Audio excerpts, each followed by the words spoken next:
Welcome and welcome back to the Inside the Creator. I'm April, and this is the place to be for your mindset, emotional wellness, and self discovery for the creator in you. And today we are talking about something a little heavy, but hopefully I can lighten it up a bit because the reason for me speaking on this is because I feel like number one is something that needs to be addressed, and also it's a thing, right? Like I know sometimes that's not really a thing, it's a thing. Um, all right, first, let me get this going because my candle's supposed to be lit. I blew it out because I wasn't gonna make this video. Real talk, I was gonna make it. I was gonna wait. Right? Waiting is for suckers. Remember that. So, first, before we get started, let's just collect ourselves, right? We're gonna take a deep breath in.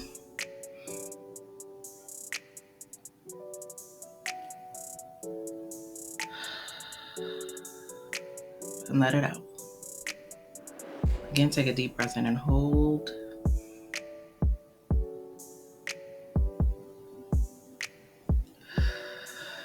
And let it go. All right. So I just need to do that so that I can get here and be here with you. Um, this episode today, this little session is about childhood trauma and how it affects your creative journey.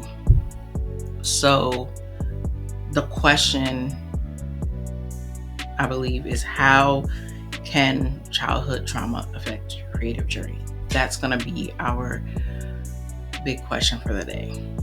And I do have some tips weaved in here, but it's kind of just, I'm going to share first, some a childhood, something from my childhood that was kind of traumatic for me. And then I'll go into what I believe you need to work on, believe, put into your life to be able to be the creator that you want to be. So, first, the story, right? Story time. When I was about 9, 10 years old, my parents separated. Um, that for me wasn't traumatic, right? My parents were together. I knew they were together, and then a lot of stuff happened, and then they were apart. And the reason why the marriage did not make it is because my dad was an addict. He was heavy into drugs. He was in the streets. He was not being the father, right? The husband that he was supposed to be, or I guess what my mother expected. And she tried, right? She did try to get him into rehab, try to do this. But if anybody know anything about the 80s and that whole, crack epidemic, yeah, he was part of that. And a lot of people's mothers and fathers were caught up in that situation. So they separated because of that. And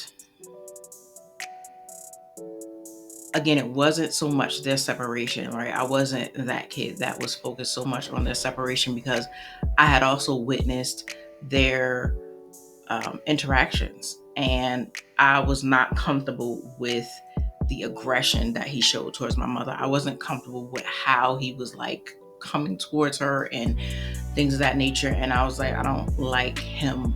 I don't like this. I don't like them together. So for me, that was it. But for as far as the father-daughter relationship, he also bailed on that, right? And for me, it was very traumatic. It probably affected me from the time they separated till I was like 30 years old, literally, like no BS. And I experienced a lot of just self-esteem issues, just issues surrounding abandonment. So we would call that daddy issues.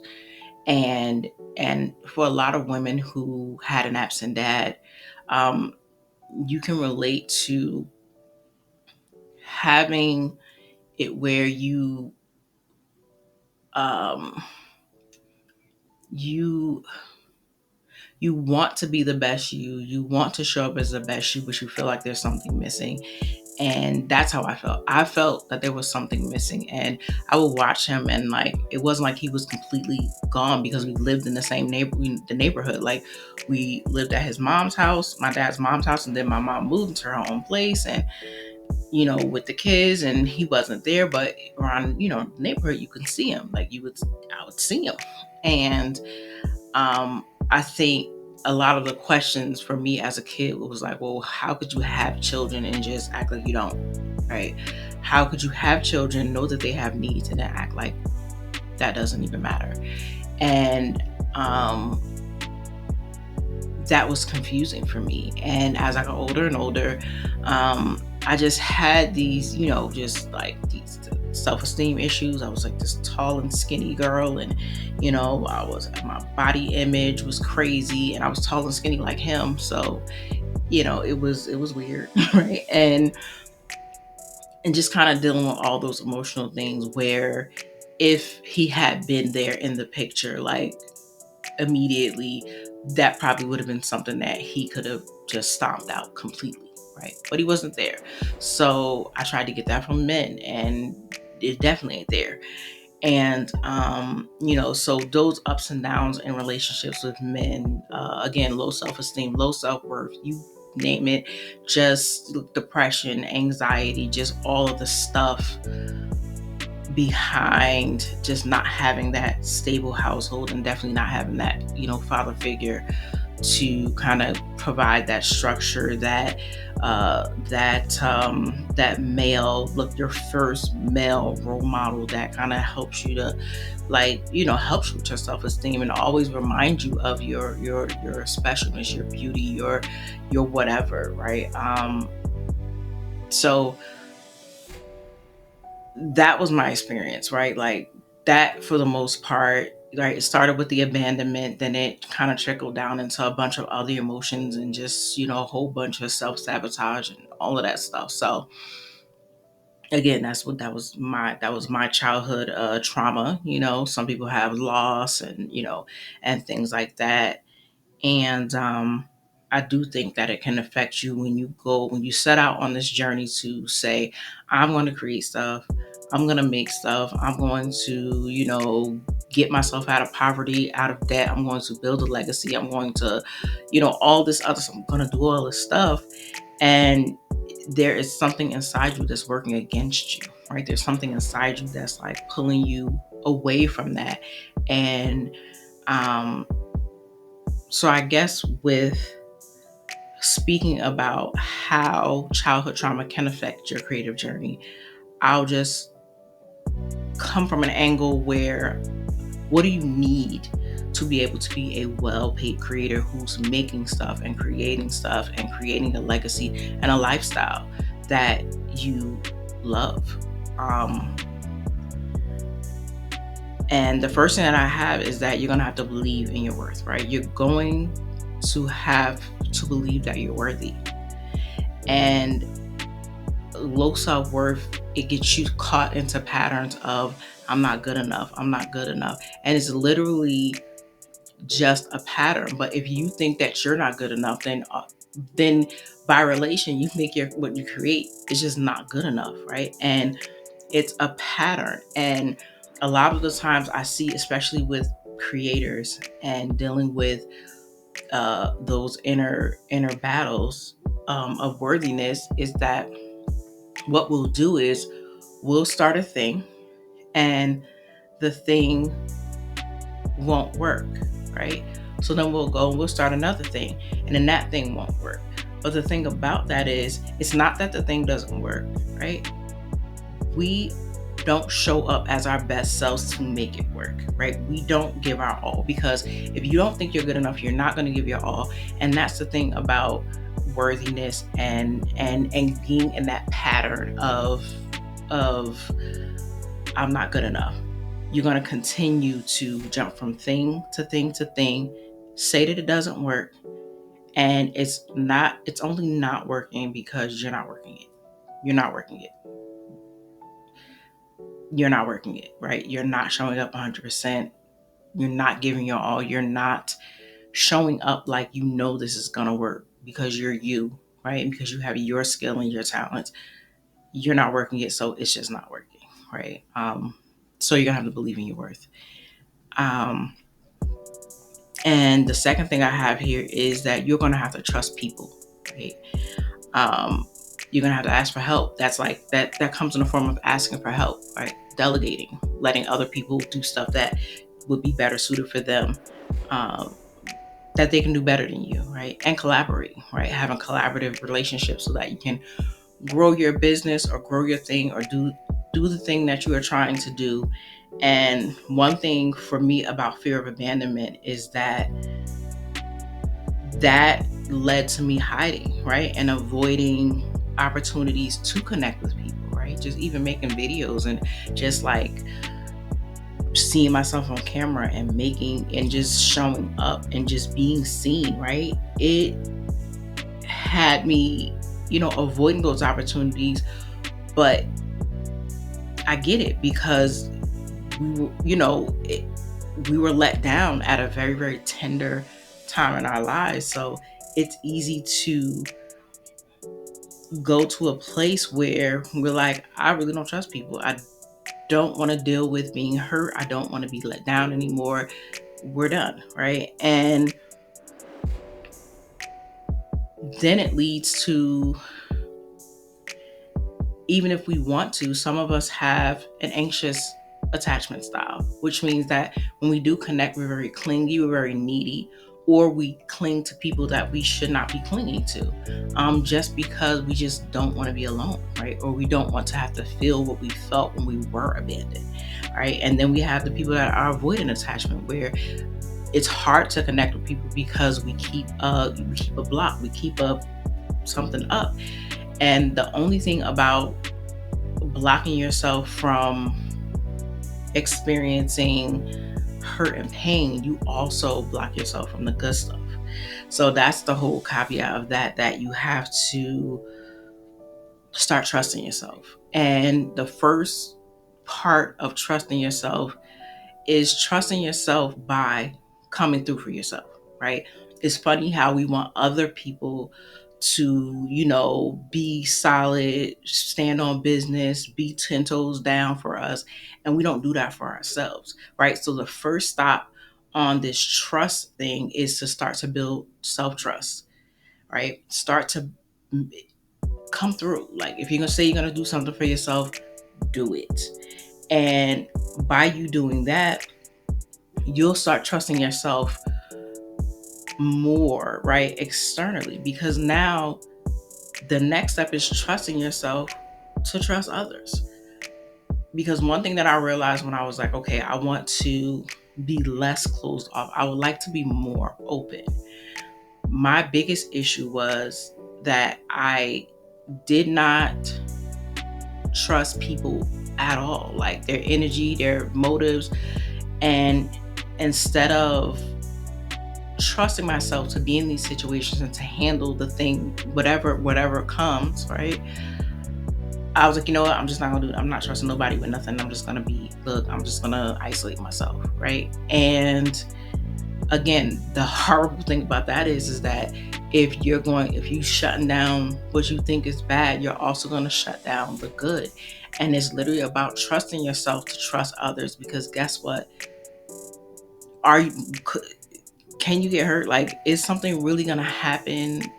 Is somebody gonna be, doing something out of business doing? And yeah,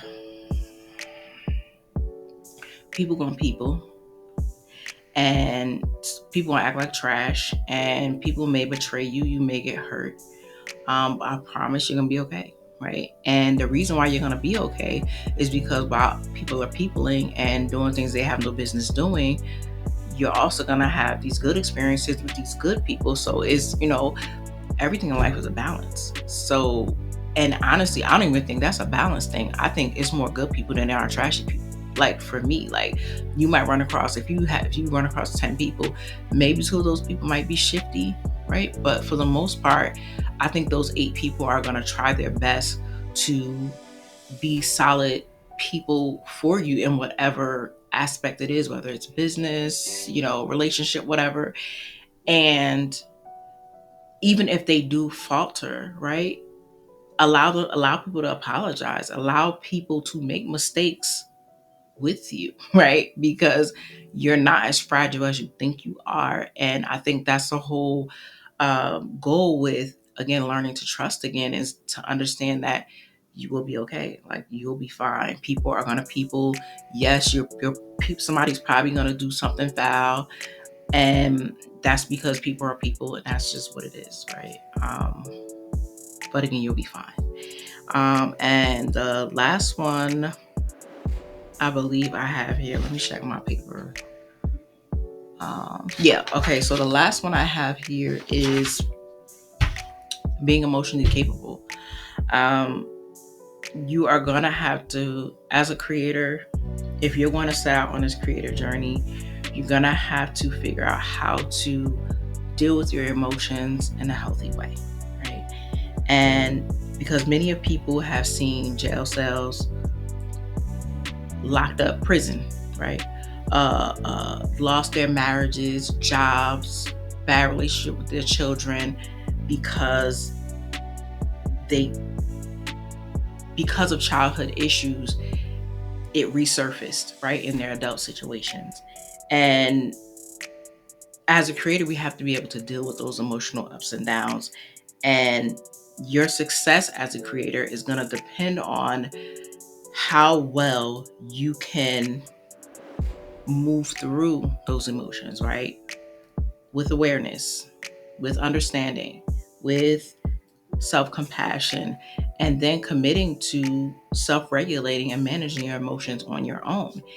And I think the biggest thing about emotional management, especially again if it stems from childhood trauma and it's an emotional trigger, is that the regulation and the management is the part that for me pissed me off, because you have people out here peopling and they doing them, right? And now I'm emotionally triggered, right? Not their fault. I'm not saying it's not their, no, we're not gonna say it's not their fault. They're doing something, maybe intentionally or unintentionally, whatever the case may be, it triggers you emotionally. And now you have to do all this work to be able to um, deal with this emotion and get yourself back to a stable place because of something that they did. And I think that's part of it. Like, the awareness part isn't hard. When you're not feeling right. Understanding your emotions is as simple as asking yourself, what am I feeling? And what am I really feeling? And when was the last time I felt like this? And have I ever felt like this before? That's kind of like exploring, right? Trying to understand. And then self-compassion is just allowing yourself to feel that way. Like, yo, I'm angry, right? And it's cool. Like, I'm not about to beat myself up because I feel how I feel. I feel angry. I feel envy. I feel jealousy. This is what I feel, right? It's not good or bad. It's just what I feel, right? And I think, but again, I think just the regulation part, because now, again, I didn't do anything. You emotionally triggered me, and now I have to do all of this work by myself to try to get myself back to this place of I'm good. And I think for me, it pisses me off. I don't know about you, but I think that's the most sucky thing about experiencing emotional triggers, especially out from the outside, from someone externally, and then just really having to bring yourself back. It's like sitting in traffic, right? It's a traffic jam. You're sitting in traffic. You either left late and you wasn't supposed to leave late, or you left on time, and now you're sitting in this traffic jam, and now you're gonna be late even though you didn't plan to be late. And it's not your fault that it's like one slow person way at the front and they're blocking everybody, right? It's not your fault, right? But now you in your car steaming. So now you're sitting in your car dealing with something, being emotionally triggered by something that you had nothing to do with, and having to like pull yourself back and get yourself to a place where you have some sense of inner peace, right, about the situation. And for me, like, you play some music, right, you call a friend, you know sing some music, listen to a book. If you're just in deadlock traffic jam, you can do a little meditation. Um, so, I mean, there's ways to pull yourself back and to get yourself back into a place where you're feeling more peaceful and less vengeful. Um, so yeah, so I guess from there, and that again, that was, believing in your work, trusting people, trusting yourself, and dealing with your just your emotional management overall. And with childhood trauma, there is something called inner child work, right? It's basically done by revisiting the past and offering comfort to your younger self, right? Or whatever they needed. And it may be that your inner child needed someone to listen to them. Maybe they needed a shoulder to cry on, right? Maybe they needed someone to clap for them, to see them. Maybe they needed to be reminded how beautiful they are, right? And how awesome they are just because they're them, right? Um, like for no reason at all, just because you exist, you're awesome, right? So some kids, some of our inner children need to know that, right? And because as a creator, right, because here's the thing, how many of us needed to hear that, right? That you as you are loved, right? Not because you got an A, not because you scored the big winning at the game, not because you're pretty, right? Just because you're here in the flesh, you're loved. Period. Full stop. Some of our inner children need to know that, right? And that's just because as a creator, you need to know that you're the juice and you're the squeeze right now, right? Before you even go creating anything, making anything, sharing yourself, doing all of this stuff, you don't have to do any of that to be loved and to be appreciated. Before all of that, you're it. You're loved, you're special, you're awesome. And that's the place usually where you can create from, right? That's where you should be creating from a wholeness of, I don't have to do anything to get anything. I'm whole right here, and I make the things I want to make. I create the things that I want to create, and I love what I make and I love what I create. And that's it. Right? And that's what I think is important, right? With you guys, watching this video, just understand that you don't need to do anything, just or be anything. Before you even put your hands on the thing and sculpt the thing or write the thing, you are already special. Create from that place where you don't need this thing to validate you. You don't need anything outside of you to validate you. You're it today, right? Right now, you're it. And I think that's all I had.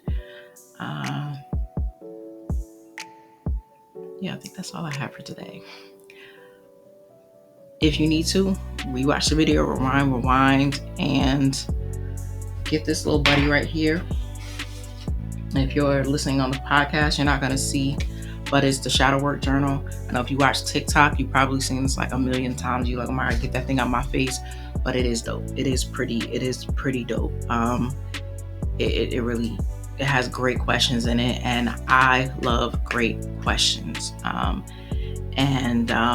I guess my question to you is, do you have any childhood trauma that may be putting a pause on your creative journey, where you are not believing in yourself, where you are not trusting yourself, where you are not trusting people to help you, just where you are not full self-expression and able to create the stuff you want to create, right? Make the stuff you want to make.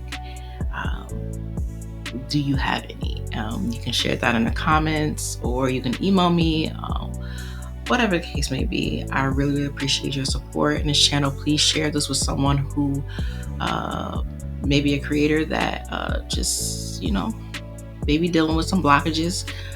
They may get some help from this. Thank you so much for your time. I'm out. Bye.